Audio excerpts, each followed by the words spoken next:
represent 20th century Christian martyrs, and I must admit I have no idea who they represent, but one of them is Martin Luther King, and he's just above the middle of the door.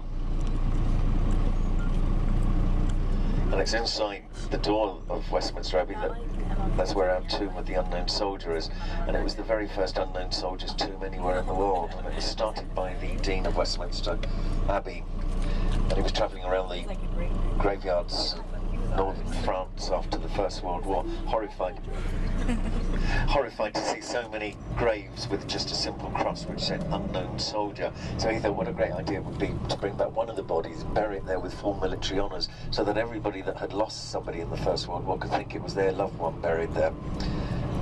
Now this building on the left is our Supreme Court, and if you're interested in law and stuff, you can go in there, visit, it's free, and it's quite a novelty for us because for years the House of Lords was our highest court of appeal. We had 12 judges that sat as lords in the House of Lords, but those judges were appointed by politicians, and in 2005 it was decided it would be a good idea to separate the judiciary from the legislature.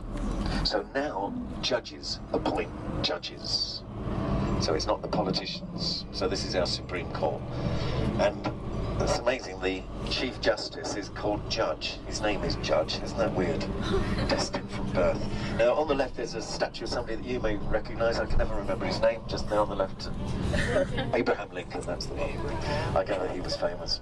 And we've had quite a few public demonstrations on the grass there in front of our legislative building, and the funniest one was about 3 years ago. We had people protesting against the big corporations, and while they were demonstrating where that grass is, they were scattering marijuana plant seeds, and we had marijuana growing there 3 months later. Nobody seemed to know what it was. It was so cool. Technically that building there is a royal palace.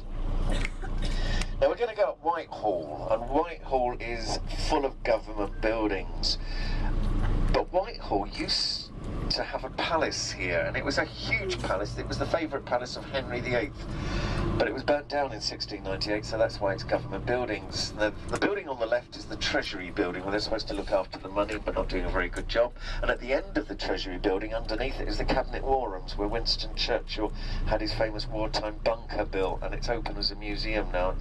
It's a really interesting museum to go and visit, but unfortunately it's one of those few museums in London that you have to pay to go into. But all the museums and art galleries are free. You don't pay, but that one you do. And there's the buildings of Scotland Yard there on the right. And then the next building on the left is the Foreign and Commonwealth Office, which the equivalent would be your State Department. Oh, look at all these Range Rovers. I wonder if they've all fallen off the back of a lorry. Is the cenotaph, and that's where the Queen and all the politicians come to honour the war dead. A big ceremony in November. It's a bit like your Memorial Day. Anyway, there's Downing Street on the left where the iron gates are. When I was a kid we used to be able to walk up there and have a photograph taken outside number 10 Downing Street, but when the blessed Margaret Thatcher was Prime Minister she had the gates up, put up. We don't know whether it was to keep her in or keep us out. Anyway, number 10 Downing Street is at the bottom there. It's the black building, and it's one of the few places where you'll see armed policemen. Most of our policemen don't carry guns. Only 5% of the police force are armed, but you can see those guys carrying machine guns. So it was always a good idea to smile at anybody carrying a machine gun. So that building on the right there is our Ministry of Defence, and we saw it from the other side as we went along the river. Now the next building coming up on the left in a moment is called Horse Guards. It's a really funny name for a building, but it's Horse Guards, and it's where you will see men on horseback guarding the entrance. And it's really weird, but it's regarded as like one of the official entrances to Buckingham Palace. Now, I can see the soldiers on horseback here. They're wearing their red uniforms with the white plumes and their helmets, and they're sitting on the horses. And these are the lifeguards. There's two divisions of the Household Cavalry, the lifeguards and the Blues and Royals. Now these are the lifeguards, and they sit on these horses here for like an hour and a half at a time. Their job This is them doing their ceremonial duties. It's a bit like your Marines guarding the White House sort of thing. Their job is to guard this entrance. And whenever you see members of the royal family, like the Queen and Prince Charles and William and what's her name, going around London in carriages pulled by horses, these guys provide the bodyguard. But do remember, they are soldiers. These are soldiers. These guys have actually just come back from Afghanistan, and they've had huge casualties in Afghanistan as well. What really spooks me is that they look, I know I'm getting older and older, but these guys look, sometimes they look about 14 years old.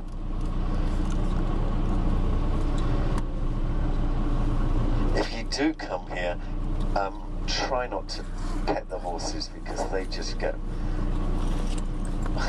they don't like it very much.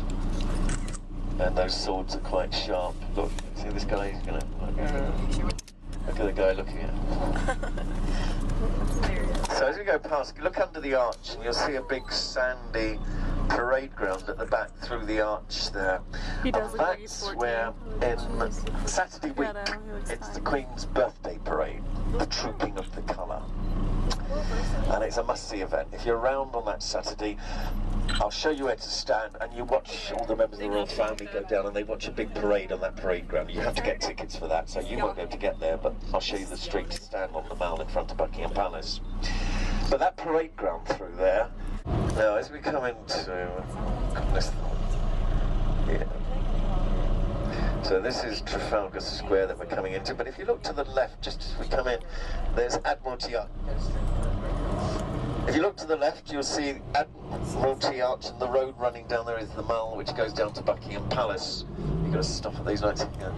And there's the column, and on top of the column is a statue of Nelson, and following that coach on the left. Yes.